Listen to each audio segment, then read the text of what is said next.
मैं प्रस्ताव करता हूं कि दांडिक मामलों में शिनाख्त और अन्वेषण के प्रयोजनों के लिए सिद्ध दोष और अन्य व्यक्तियों का माप लेने के प्राधिकृत करने का अभिलेखों का परीक्षण करने के और उसके संबंध और आनुषिक विषयों का उपबंध करने वाले विधेयक पर विचार किया जाए।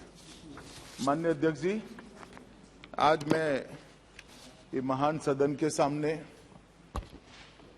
एक बिल लेकर आया हूं, जो बिल 1920 के बंदी शिनाख्त कानून को रिप्लेस करेगा और 1920 से जो स्थापित है वो बंदी शिनाख्त कानून आज कई दृष्टि से अपने आप में समय की दृष्टि से, विज्ञान की दृष्टि से दोष सिद्ध करने के लिए अदालतों को जिस प्रकार के प्रमाण चाहिए वो प्रमाण उपलब्ध कराने में और लॉ इन्फोर्समेंट एजेंसियों की ताकत बढ़ाने में आज एक समय से कालबाह्य हो गया है।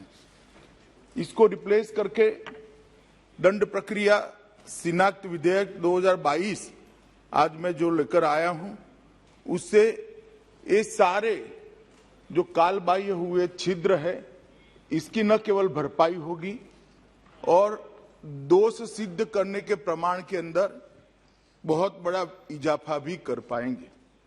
माननीय अध्यक्ष जी, दोष सिद्धि का प्रमाण जब तक नहीं बढ़ता है तब तक देश में कानून और व्यवस्था की परिस्थिति और देश की आंतरिक सुरक्षा दोनों को प्रस्तापित करना, बहाल करना और मजबूत करना एक दृष्टि से संभव ही नहीं है। इसलिए ये विधेयक उचित समय पर लाया गया है। वैसे तो बहुत लेट हो गया है। 1980 में विधि आयोग ने अपनी 87वीं रिपोर्ट के अंदर एक बंदी शिनाख्त अधिनियम 1920 पर पुनः विचार करने का प्रस्ताव भारत सरकार को भेजा था। विधि आयोग ने भेजा था और उस पर बार बार चर्चा भी अनेक फोरम में हुई है। हमने भी सरकार बनने के बाद इस पर राज्यों से भी चर्चा करी है, राज्यों के साथ पत्र व्यवहार भी किया गया है, अनेक प्रकार के इस पर अभिप्राय भी लिए गए हैं और इस सब अभिप्रायों को समाहित करते हुए और दुनिया भर में क्रिमिनल लॉ में दोष सिद्धि के लिए उपयोग में लिए जाने वाले अनेक प्रावधानों का अध्ययन करने के बाद ये विधेयक लेकर मैं यहाँ उपस्थित हुआ हूँ। माननीय अध्यक्ष जी, मौजूदा स्वरूप में जो कानून है वो बहुत ही सीमित श्रेणी के व्यक्तियों के माप लेने के लिए अधिकृत करता है। कानून में उसका उचित प्रावधान होना बहुत जरूरी है। अतः ये विधेयक लेकर मैं आया हूं, परंतु इतना जरूर कहना चाहता हूं, जब इसको पुरस्तापित किया जा रहा था, मेरे साथी मंत्री मिश्रा जी जब इसको लेकर सदन के सामने आया था, तब अनेक आपत्तियां इस पर उठाई गई। अनेक सुप्रीम कोर्ट के जजमेंटों को भी कोट किया गया। उसको व्यक्ति की स्वतंत्रता और ह्यूमन राइट के एंगल से भी काफी सारे सदस्यों ने इस पर चिंता व्यक्त करी है।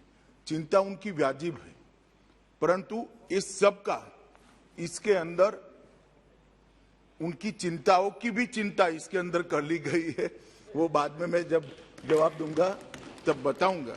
इसके साथ साथ भारत सरकार मोदी जी के नेतृत्व में एक नया मॉडल प्रिजन एक्ट भी मैन्युअल भी बना रहा है, जो हम राज्यों को यहां से भेजेंगे मॉडल प्रिजन मैन्युअल के नाम से।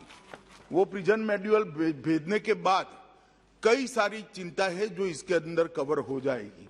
कैदियों के पुनर्वसन के लिए है, फिर से समाज में उनको पुनः प्रस्थापित करने के लिए है, जेल के अधिकारियों के अधिकारों को सीमित करने के लिए है, उनके बीच में अनुशासन कराने के लिए है, अधिकतम सुरक्षा जेल की सुरक्षा, महिला कैदियों के लिए अलग जेल से लेकर खुली जेल तक की व्यवस्था, ये कई सारी चीजों को ये प्रिजन के जो मॉडल प्रारूप हम यहां से भेजेंगे, वो जेल अधिनियम के अंदर बहुत सारी चीजों को हमने समाहित किया है, इसकी भी मैं जानकारी दूंगा।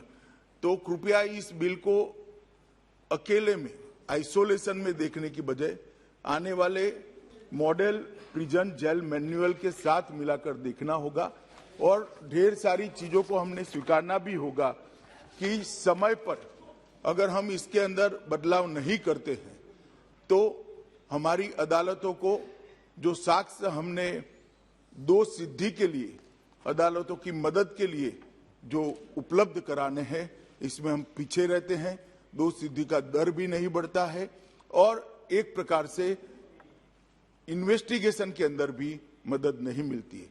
अतः मेरा आप सबसे अनुरोध है कि इस पर सब अपने अपने विचार रखें। मैं भी बाद में डिटेल जवाब सदन के सामने रखूंगा और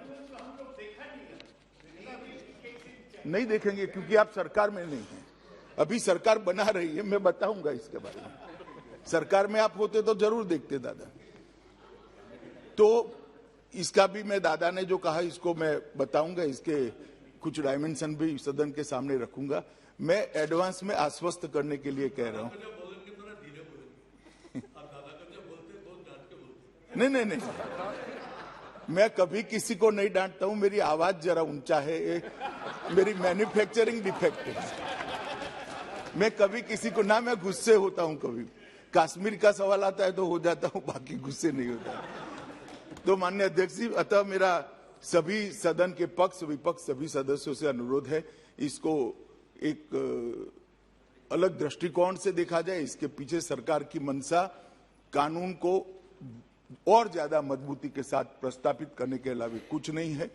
जो दोषी है इनकी दोष सिद्धि कर उनको समाज के अंदर से अलग कर उनको भी सुधरने की एक मौका देने के अलावा कुछ नहीं है। और आगे पर यहाँ देश के अंदर आंतरिक सुरक्षा और लॉ एंड ऑर्डर मजबूत हो, यही हमारी मंशा है। धन्यवाद।